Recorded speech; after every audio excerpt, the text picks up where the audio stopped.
Pido, le labrador du service des douanes, renifle tous les recoins de cet immeuble à la recherche de produits stupéfiants. Il vient suppléer les 25 policiers venus démanteler un des 10 points de revente de drogue répertoriés sur la capitale. Pour ne pas se faire prendre, les dealers planquent leurs marchandises dans les cachettes les plus originales. Nous avons trouvé un peu de zamal, de l'herbe de cannabis donc, et puis 1 gramme, un pochon de cocaïne également, dans les parties communes qui étaient cachées.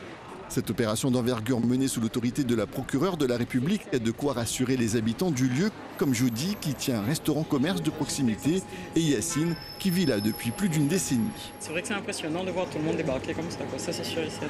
C'est plutôt rassurant dans le sens où il y aura moins de trafic, surtout pour nous-mêmes en tant que commerce. Donc, et puis il y a pas mal de commerces aussi en dessous. Peut-être qu'il y en a qui viennent fumer, ça c'est sûr, qui rentrent dedans pour fumer dans leur loi et moi j'arrive pas à supporter ça.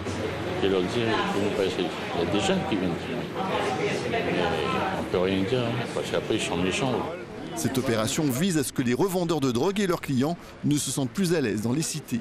L'objet de ça, c'est de déranger les dealers. Les dealers ne sont pas chez eux, c'est les braves gens qui sont chez eux. C'est les Réunionnaises et les Réunionnais qui n'ont pas envie d'être perturbés par les trafiquants, qui créent plein d'autres perturbations. Donc l'idée, c'est de dire que force reste à la loi. On mène aussi des opérations de stupéfiants aux abords des établissements scolaires, dans les transports en commun, vers les gares routières. On sait qu'il y a des points de rassemblement qui sont propices à des opérations d'achat-revente et on ne néglige aucun de ces points-là.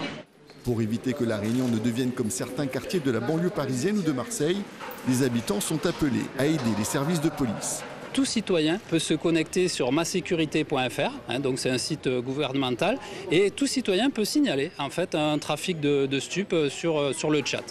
Cette opération est la 140e menée depuis le début de l'année. Plus d'une vingtaine de points de deal sont répertoriés en zone police et gendarmerie sur toute l'île.